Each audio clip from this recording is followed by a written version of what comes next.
of my daily talking to you all and my very, very unique titles I speak on.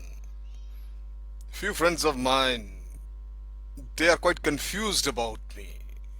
And when they ring up or they send me a message when they talk to me, they say everything I speak is interesting, of course, but it leaves a great degree of confusion about me in their minds. So they asked me why not I speak few minutes about myself. So my friend, here I go and speak today on myself. जाहिदे तंग नजर ने मुझे काफिर जाना और काफिर ये समझता है कि मुसलमान हूं मैं. जाहिद किसे सुनाए गली में तेरी गजल, उनके मकां का कोई भी दरीचा खुला न था. पत्थर से लग रहे थे कोई रास्ता न था. हम जिस तरफ चले हम जिस तरफ चले थे कोई नक्शे पा न था. जाहिद किसे सुनाए गली में तेरी गजल.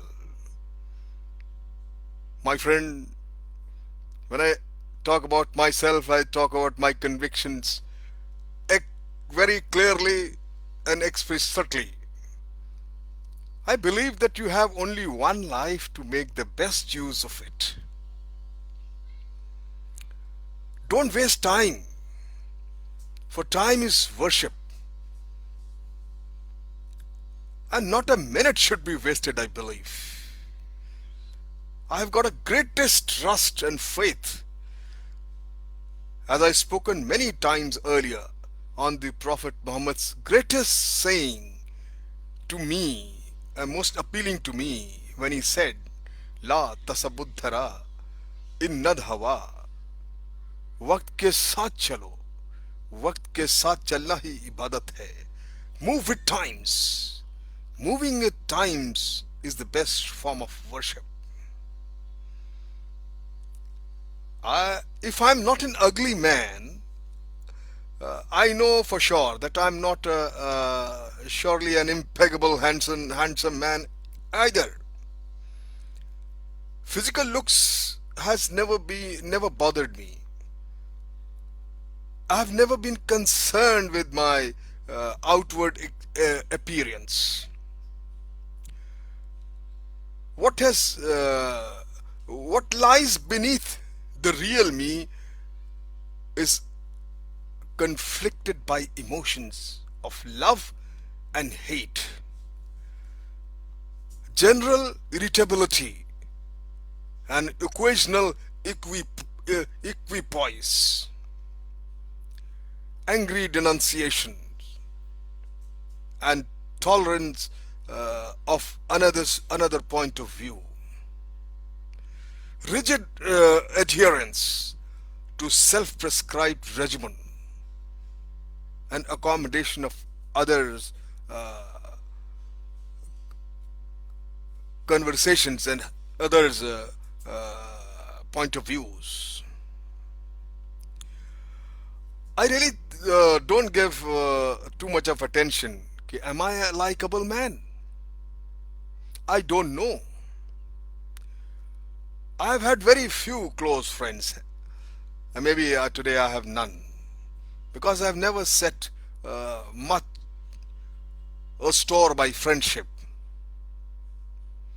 I get easily bored with people and would rather read a book or listen to some beautiful ghazal or a nice music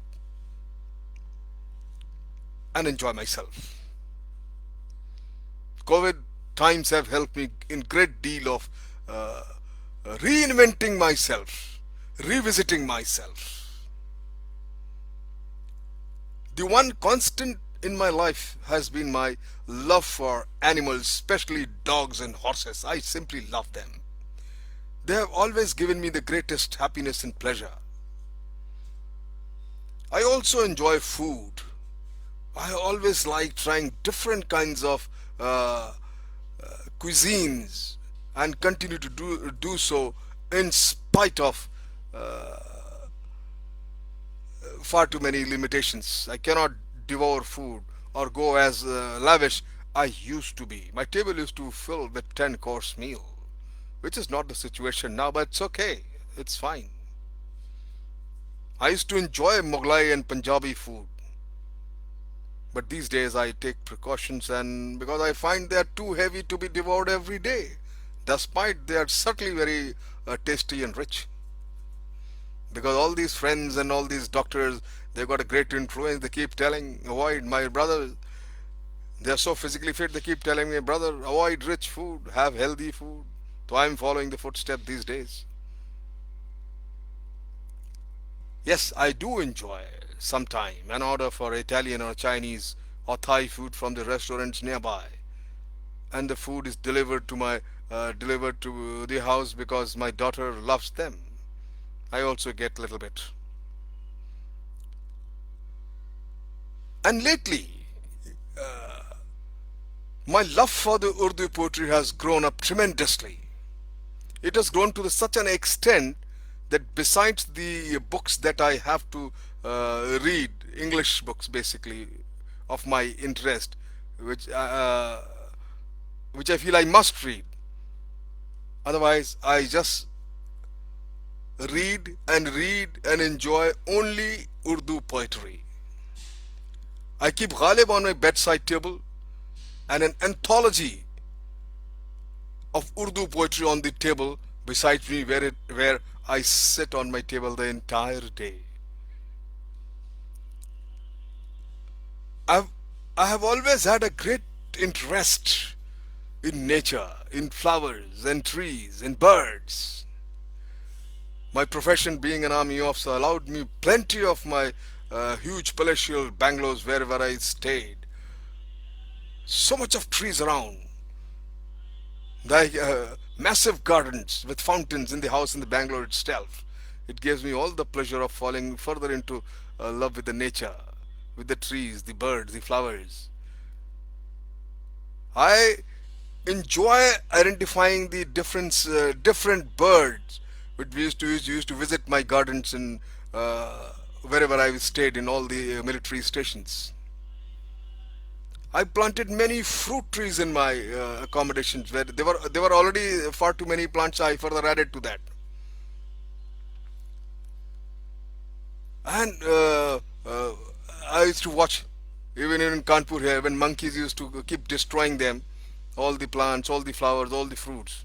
Most of the trees in my garden just has been planned, must have been planned by some British officers and followed by other officers who have been staying in those accommodation.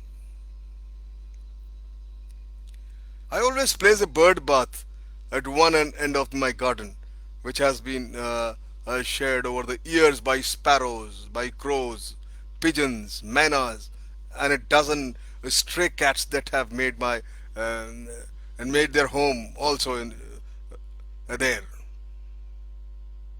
There was a time when I would walk every day in the lawns and the gardens of the city just to see the birds, greenery, and the natures. Especially Northeast has been fantastically beautiful. The hills, the tea garden, and the weather all combined. It is simply breathtaking. I think that all my nature, all my likings, ultimately was accentuated by the environment of the armed forces surroundings where I stayed for almost 4 decades.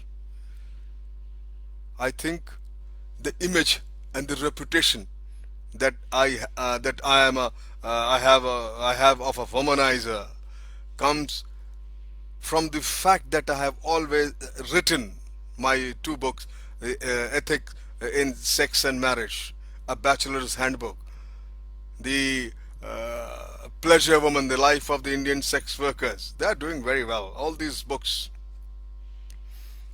So the kind of I have always been writing these my books, all my books very openly, and I have been very frankly speaking about sex.